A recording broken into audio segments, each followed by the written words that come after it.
here's an interesting story. So there's this thing called NFTs. It stands for non-fungible. What is the T? Token. Non-fungible token. Now, I've had people try to get me involved in that, and I said, if you can explain to me what it is, that I understand it, I'll get involved. Nobody can explain to me exactly what it is. I could, if they did explain it to me, I wasn't smart enough to understand, and I think now I know why, because I think NFTs are bullshit. You know, Tim Dillon explained it to me. What did he say? Because I was saying that, and it does two things. One, it makes crypto more legitimate because the thing to like buy with crypto, and it also is just another thing for rich people. Like normally they buy a painting and stick it in some vault somewhere. That's right.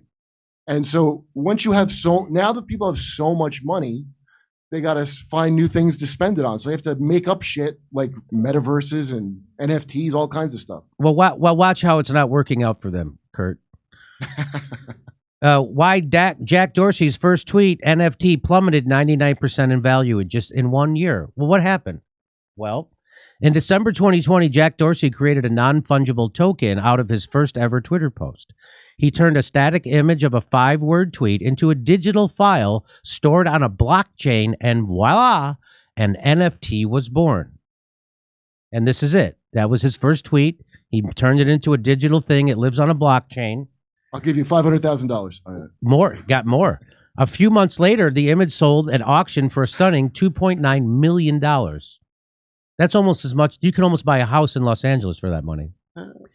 Yet, in an auction this past week, no one bid more than $280.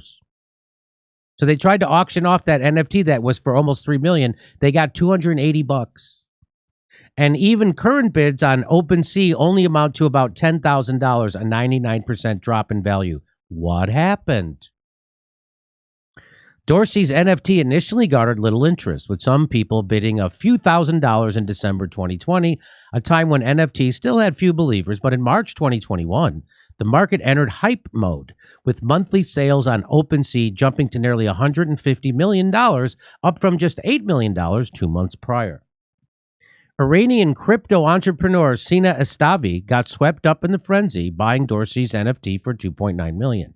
He tells Forbes he paid such a hefty sum due to the NFT's uniqueness and association with such a valuable company as Twitter. While you could argue that Dorsey's first tweet NFT has historical significance, the $2.9 million price tag is nearly impossible to justify. The bubble price Estavi paid epitomizes the great fool theory at work. What is the great fool theory? The greater fool theory argues that prices go up because people are able to sell overpriced securities to a greater fool, whether or not they are overvalued. That is, of course, until they are no greater fools left. Investing according to the greater fool theory means ignoring valuations, earnings reports, and all the other data. Ignoring the fundamentals is, of course, risky, and so people subscribing to the greater fool theory could be left holding the bag after a correction. So what they're saying is you just have to find a rich guy who's an idiot, and he'll buy it from you, and then he'll find a guy richer than him to buy it. But at some point, you stop running out of rich idiots. And then that's when it crashes. And that's it's what like a reverse pyramid scheme. Yes. Like it goes. What is the utility of that NFT? Does Jack Dorsey take you out to dinner in Silicon Valley, says Mitch Leskama, an NFT collector? What is the real value proposition here? I think time has probably told us, and it's probably nothing. Yeah, I spent all my money on a monkey with a funny hat NFT, not this crap. On April 5th, Estavi put the NFT up for auction for $14,969 either, or about $50 million. Embarrassingly, he tried to sell it for $50 million. Yep. Embarrassingly, no one bid more than $280. No one knows why the bid came in so low, he says. It seems that few people took it seriously. We know, Esteban. I think we know why. Few people took it seriously because it's not serious. Bidders just realized what it was, a publicity stunt, a way to get exposure, says Blake Moser, an NFT collector who has nearly 400 NFTs.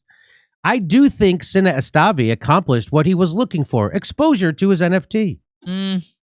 Estavi has indeed gotten attention, but he seems severely out of touch with the rapidly changing NFT market.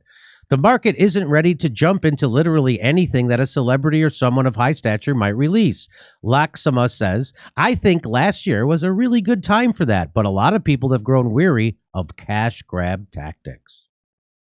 While the failed auction shows that NFT hype has waned, the market is still very active, with trading volume hovering around 2 to 3 billion a month on OpenSea, up from 150 million a year ago. Prices for some NFT collections, like the Bored Ape Yacht Club, remain near all-time highs. Yeah, see, I invested smart. And that you're smart. Smart monkey. Over the past day, bids for Dorsey's tweet have risen to about 10 grand. Estavi says he won't sell for anything less than 50 million. Good luck.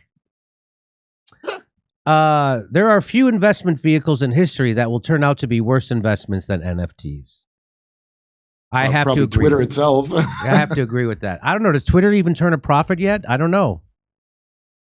So there you go. There's your NFTs, bought for almost 3 million, sold for only got 10 grand as a high bid now. So it only lost 99.9% of its value. Jack Dorsey's first tweet. Why don't you put an edit button in there, asshole? Yeah, no shit. Fuck you. He was the free speech champion of Twitter, it turns out. Right? That's how fucked up Twitter is. Come see a live stand-up show or be in Orlando, Tampa, Cleveland, Columbus, Pittsburgh, Las Vegas, Omaha, Des Moines, everywhere. Go to jimmydorcomedy.com for a link for our live show tickets. Also, become a premium member, get access to all our extra stuff, and help support the show. See you at a live show. Single tickets now available. Single tickets available.